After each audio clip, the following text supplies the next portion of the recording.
प्यारे दर्शकों नमस्कार। तारीख है 24 फरवरी 2026, दिन मंगलवार, हिंदी तिथि फाल्गुन माह शुक्ल पक्ष अष्टमी। आइए नजर डालते हैं हमारे प्यारे राज्य उत्तराखंड की तमाम बड़ी खबरों पर।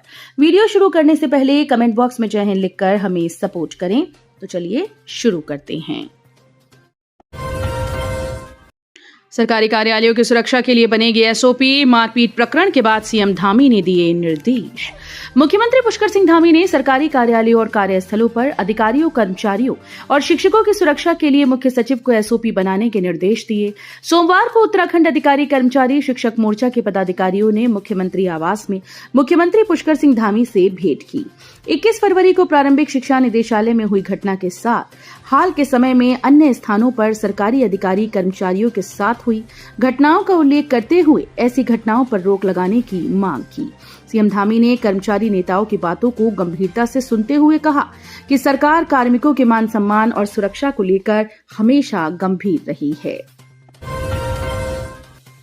24, 25, 26, 27 और 28 फरवरी तक मौसम विभाग ने की बड़ी भविष्यवाणी। इन जिलों में बारिश और बर्फबारी की आशंका। उत्तराखंड में एक बार फिर से मौसम करवट लेने जा रहा है। मौसम विभाग ने राज्य में अगले एक सप्ताह के लिए पूर्वानुमान जारी किया। इन 5 जिलों में बारिश और बर्फबारी की आशंका जताई गई। मौसम विभाग के अनुसार 24 फरवरी को पहाड़ी क्षेत्रों में पश्चिमी विक्षोभ सक्रिय रहेगा, जिसका असर खासतौर पर उत्तरकाशी, रुद्रप्रयाग, चमोली, बागेश्वर, पिथौरागढ़ में देखने को मिलेगा। इन सभी 5 जिलों में मौसम का मिजाज बदला रहेगा और हल्की बारिश होने की संभावना व्यक्त की गई। मौसम विभाग के निदेशक ने कहा कि यही स्थिति 27 और 28 मार्च को बन रही है। इन 5 जिलों में जहां हल्की से मध्यम बारिश की संभावना है, वहीं 3400 मीटर से अधिक ऊंचाई वाले इलाकों में हल्की बर्फ देखने को मिल सकती है। जाम से मिलेगी मुक्ति। उत्तराखंड में 11 जगहों पर जल्द शुरू होंगे नए पार्किंग स्थल। 80% काम हुआ पूरा। उत्तराखंड के अलग अलग भीड़भाड़ वाले 11 स्थानों पर जल्द ही आधुनिक पार्किंग सुविधा मिलने जा रही है। पुष्कर सिंह धामी के एक्स हैंडल से सोमवार को इसकी जानकारी दी गई। एक्स पोस्ट में यह भी बताया गया कि पार्किंग निर्माण का लगभग 80% काम पूर्ण हो चुका है, जिसमें कुल 1082 वाहनों को पार्क करने की व्यवस्था होगी। सरकार का लक्ष्य है कि इसी वित्तीय वर्ष में पार्किंग की सुविधा आम जनता और टूरिस्ट को दी जाए। उत्तराखंड में अब तक 54 स्थानों पर पार्किंग शुरू हो चुकी है, जिसमें 3244 वाहनों की पार्किंग की व्यवस्था है।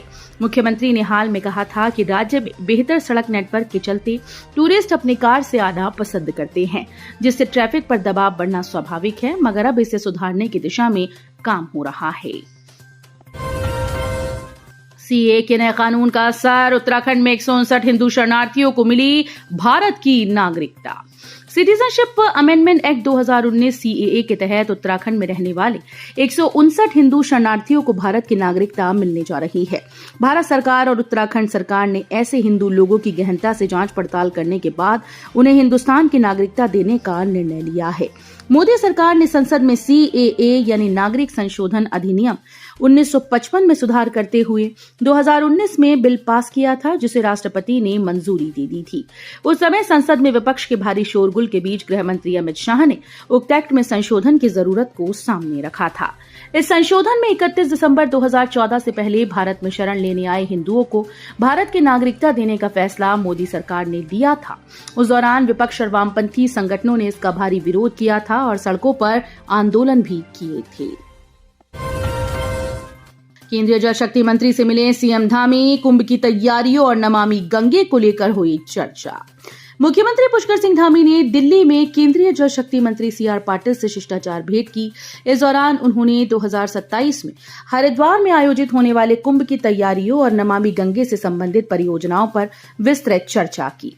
मुख्यमंत्री ने कुंभ के सफल, सुव्यवस्थित व पर्यावरणीय दृष्टि से सतत आयोजन को सुनिश्चित करने के लिए राष्ट्रीय स्वच्छ गंगा मिशन के अंतर्गत 408.82 करोड़ की परियोजनाओं को शीघ्र स्वीकृति प्रदान करने का अनुरोध किया। रोपवे परियोजनाओं को लेकर सीएस ने की बैठक। दून मसूरी रोपवे के काम में तेजी लाने के निर्देश।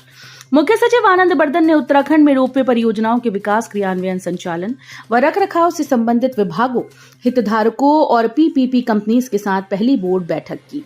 इस दौरान विभिन्न जनपदों में गतिमान व प्रस्तावित रोपवे परियोजनाओं की वर्तमान स्थिति की विस्तृत समीक्षा की गई और जिलाधिकारियों से परियोजनाओं की प्रगति की जानकारी ली गई। मुख्य सचिव ने रोपवे परियोजनाओं को प्रदेश की अर्थव्यवस्था, पर्यटन, मोबिलिटी एवं समग्र विकास के लिए अत्यंत महत्वपूर्ण बताते हुए इनके कार्यों में तेजी लाने के निर्देश दिए हैं। मेयर सौरभ थपलियाल ने किया एबीसी सेंटर और कांजी हाउस का निरीक्षण, व्यवस्थाओं का लिया जायजा।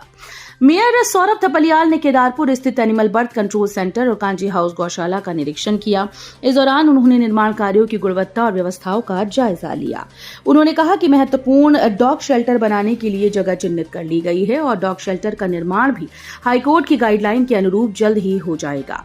वर्तमान में डॉग कैनल 72 से बढ़ाकर 300 करने की प्रक्रिया चल रही है, जिन कैनल में अति आक्रामक श्वानों को पकड़कर रखे जाने की प्रक्रिया शीघ्र शुरू होगी। शिक्षा निदेशक से मारपीट, कांग्रेसियों ने घेरा रायपुर थाना, विधायक की गिरफ्तारी की मांग, 48 घंटे का अल्टीमेटम। शिक्षा निदेशालय में निदेशक के साथ हुई मारपीट के मामले में कांग्रेस ने भाजपा विधायक उमेश शर्मा काऊ के खिलाफ मोर्चा खोल दिया। सोमवार को कांग्रेसियों ने मारपीट का विरोध करते हुए थाने का घेराव कर विधायक की गिरफ्तारी की मांग की। बाद में सीओ द्वारा पूरे प्रकरण में नियमानुसार कार्रवाई का आश्वासन दिए जाने के बाद कांग्रेसियों ने ज्ञापन सौंपकर धरना प्रदर्शन समाप्त किया।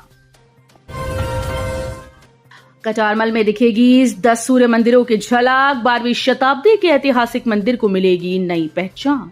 अल्मोड़ा के कटारमल में अब श्रद्धालुओं को देश के विभिन्न कोनों में स्थापित 10 प्रमुख सूर्य मंदिरों की झलक दिखेगी। 12वीं शताब्दी की इस प्राचीन धरोहर को मानसखंड मंदिर माला मिशन के तहत धार्मिक पर्यटन के केंद्र के रूप में विकसित किया जा रहा है। नागर शैली में बने प्रसिद्ध कटारमल मंदिर को लोक निर्माण विभाग 5 करोड़ रुपए से धार्मिक पर्यटन स्थल के रूप में विकसित करेगा। फेरों से पहले भिड़े वर वधू, दूल्हे ने की ऐसी बात तो भड़क उठी दुल्हन, बोली शादी नहीं करूंगी। उत्तराखंड के हरिद्वार से बेहद चौंकाने वाला मामला सामने आया, जहां रुड़की से खानपुर के एक गांव में शादी की खुशियों को ग्रहण उस समय लग गया जब शादी के ठीक फेरों से पहले वर वधू में कुछ बातचीत हुई, जिसमें दूल्हे ने अपनी शारीरिक और आर्थिक स्थिति के बारे में दुल्हन को बताया, जिस पर वो भड़की और शादी से साफ इनकार कर दिया। मिली जानकारी के अनुसार ये मामला खानपुर थाना क्षेत्र के एक गांव से सामने आया, जहां रुड़की क्षेत्र से शादी की पूरी तैयारियों के साथ बारात पहुंची थी। लड़की पक्ष ने बारात का हार्दिक स्वागत किया। बाराती और लड़की पक्ष के सभी मेहमान दावत का आनंद ले रहे थे। इस दौरान दूल्हा और दुल्हन को स्टेज पर बिठाया गया। दूल्हे ने अपनी होने वाली दुल्हन से कोई ऐसी बात कर दी जिसे सुनकर लड़के ने तुरंत शादी तोड़ दी। दूल्हे ने बताया कि कुछ समय पहले उसका एक्सीडेंट हुआ था, जिसकी वजह से उसकी शारीरिक स्थिति ठीक नहीं रहती है। बताया कि इसी वजह से वो ज्यादा काम भी नहीं कर सकता, ऐसे में घर में कम खर्च में गुजारा करना होगा। मामले की जानकारी पर दुल्हन भड़क गई। उसने स्टेज पर परिजनों को बताया और पूरी बात बताई। लड़की पक्ष ने विरोध किया कि पहले ये बात क्यों नहीं बताई गई थी। वहीं दुल्हन ने शादी से इनकार कर दिया। देहरादून पंचकुला राष्ट्रीय राजमार्ग पर भीषण हादसा, 2 छात्रों की हुई मौत, बाइक वाहन से टकराई। देहरादून पंचकुला राष्ट्रीय राजमार्ग पर सोमवार को भीषण हादसा हुआ, जहां 2 छात्रों की बाइक आगे जा रहे वाहन से टकरा गई। घटना में हरिद्वार निवासी दोनों छात्रों की दर्दनाक मौत हुई। बताया कि युवक बाइक से जालंधर जा रहे थे। दोनों वहां रहकर पढ़ाई कर रहे थे, वीकेंड पर घर आए हुए थे। विकास कार्य के नाम पर खोदकर छोड़ दिए मौत के गड्ढे, करोड़ों की परियोजना में सुरक्षा मानकों पर उठ रहे सवाल। हल्द्वानी शहर में सीवर लाइन बिछाने के लिए खोदी गई सड़कों से गुजरना खतरे से खाली नहीं रह गया। विकास कार्य के नाम पर खोदे गए मौत के गड्ढे कब किसकी जान ले लें पता नहीं। इन्हीं के पास बदहाल पड़ी सड़कें भी संतुलन बिगाड़ रही हैं। गाड़ी को रोकने के लिए पत्थर लगाने के दौरान हादसा, वाहन और क्रैश बैरियर के बीच दबने से कंडक्टर की मौत। अल्मोड़ा में ताकुला चौकी क्षेत्र के ग्राम पंचायत भेटुली और पाटिया खाली के बीच सोमवार की रात्रि को एक दर्दनाक हादसा हुआ। हादसे में कैंटर वाहन में तैनात कंडक्टर की मौत हो गई। कंडक्टर वाहन के पिछले टायर में पत्थर लगा रहा था। वो वाहन और क्रैश बैरियर के बीच दब गया और मौके पर ही उसकी मौत हो गई। तो ये थी उत्तराखंड की बड़ी खबरें। हम मिलेंगे अगले बुलेटिन में, तब तक के लिए धन्यवाद।